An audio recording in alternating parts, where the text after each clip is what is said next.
Assalamualaikum warahmatullahi wabarakatuh. Saya di sini dari kelompok 7 akan menjelaskan materi mengenai psikologi tasawuf dalam maqam taubat.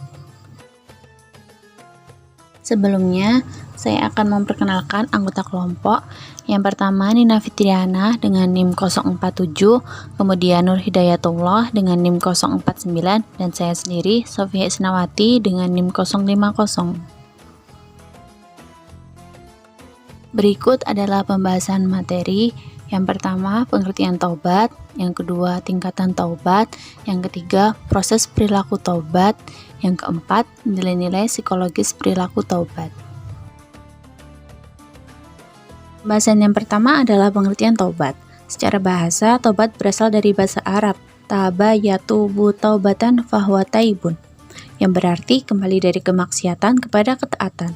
Sedangkan secara istilah, taubat adalah meninggalkan maksiat dalam segala hal, menyesali dosa yang pernah diperbuat, dan bertekad untuk tidak mengulanginya kembali. Menurut Al-Ghazali, definisi dari taubat ialah kembali menempuh jalan yang benar dari jalan yang salah yang telah dilaluinya.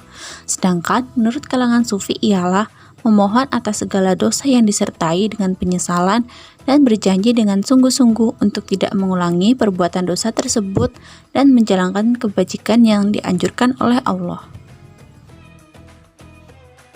Sehingga dapat disimpulkan, taubat adalah kembali kepada Allah dengan perasaan menyesal atas perbuatan maksiat di masa lalu dan menjalankan perintahnya, menjauhi larangannya.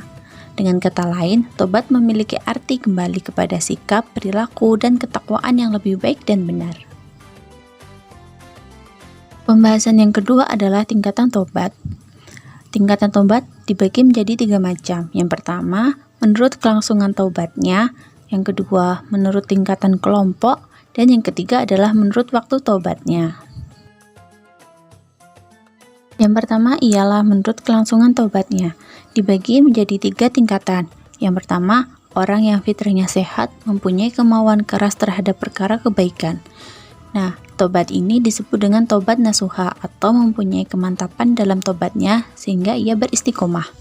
Yang kedua, seseorang yang syahwatnya lebih kuat daripada jiwanya dan lebih mendalam dalam hatinya. Dan yang ketiga adalah orang yang mempunyai kapabilitas kuat dalam mujahadah untuk menjauhi dosa-dosa besar dan segala macam perbuatan zina, tetapi tidak untuk dosa-dosa kecil.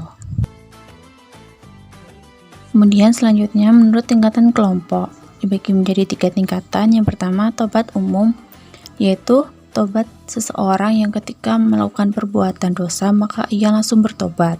Yang kedua, tobat khusus atau khas adalah tobat orang-orang yang maksum atau suci, bebas dari kesalahan dan dosa. Dan yang ketiga adalah tobat khususnya khusus atau ashas, yaitu tobat yang menempuh jalan suluk. Tobat ini yang dilakukan oleh Rasulullah SAW.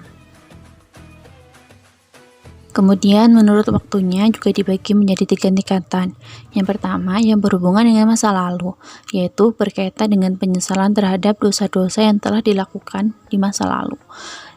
Yang kedua adalah yang berhubungan dengan masa kini, yaitu menahan diri melakukan dosa dan memberikan kompensasi tertentu terhadap kesalahan yang telah dilakukan.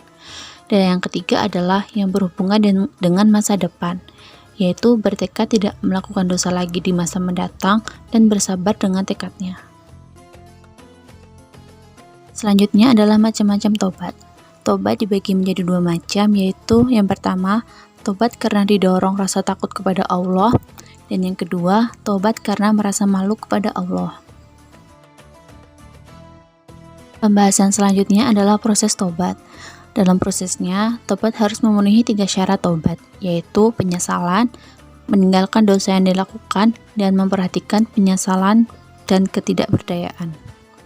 Karena hakikat tobat adalah menyesali semua dosa di masa lampau, membebaskan diri dari semua dosa dan tidak mengulangi dosa di masa datang, serta kembali kepada Allah dengan mengerjakan segala perintahnya dan menjauhi segala larangannya.